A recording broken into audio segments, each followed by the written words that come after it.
Alcoa n'est pas du tout intéressé à négocier un contrat de travail en ce moment. Ils viennent s'asseoir à la table et ils font acte de présence. Ils cherchent plutôt à mettre à terre un syndicat. C'est ça qu'ils veulent faire. À faire entrer ces 1030 travailleurs et travailleuses-là à genoux, avec moins ce qu'ils ont refusé en janvier dernier. Pire, ils veulent leur enlever toute envie de se battre dans l'avenir à ces gens-là. C'est ça qui arrive à Bécancour présentement. C'est pour ça que 1030 travailleurs et travailleuses, les lock-outés, sont dans la rue depuis 10 mois. Alcoa perd plus avec ce lock-out-là que tout ce qu'elle demande dans le contrat de travail. Il y a quelque chose de pas rationnel là-dedans. Il y a quelque chose qu'on ne comprend pas là-dedans. Savez-vous pourquoi il ne paye pas son électricité et pourquoi il ne paye pas ses pénalités, Alcoa? Mais je vais vous le dire pourquoi. Dans le contrat entre Hydro-Québec et le gouvernement du Québec, il y a une clause de force majeure. Donc, il y a plusieurs séries de forces majeures.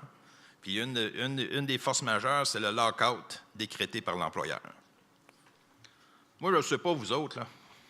Tu sais, un tremblement de terre, c'est un act of God. Hein? On s'entend là-dessus. Je ne sais pas si vous êtes d'accord, là.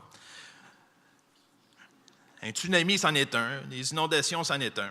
Puis là, avec le gouvernement du Québec et Hydro-Québec, les lock-outs déclenchés par les multinationales, c'est rendu un act of God. Mais ça, il faut que ça arrête. Il faut le dénoncer, puis il faut aller sur la place publique pour qu'il n'y en ait plus de ça. On l'a vécu en 2012 avec Alma.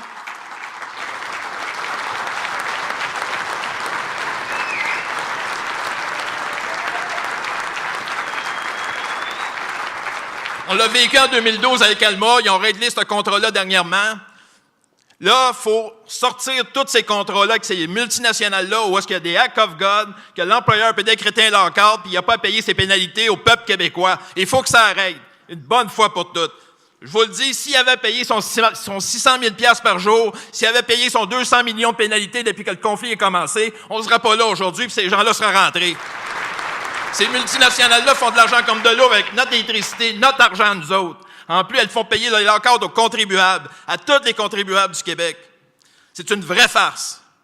On a une banderole là, chez ABI, les lock-outés ont une banderole qui dit « Le Québec n'est pas une république de bananes ». Il est temps que le gouvernement du Québec le comprenne, ce message-là. On n'est pas une république de bananes.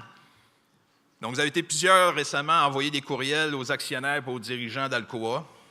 C'est bien. Ça les a achalés un petit peu. Maintenant, on va aussi descendre dans la rue. On va mettre de la pression sur le gouvernement puis sur Hydro-Québec pour dénoncer le déséquilibre des forces. C'est pas vrai qu'on va payer pour des lock-outs des géants de l'aluminium. Mercredi prochain, soit le 28 novembre, c'est un rendez-vous à 11h30 devant le siège social d'Hydro-Québec à Montréal. Il faut serrer les coudes pour appuyer nos frères et nos sœurs de ABI, victimes de tactiques antisyndicales vicieuses d'Alcoa, une multinationale qui nous vole à tous les jours notre argent.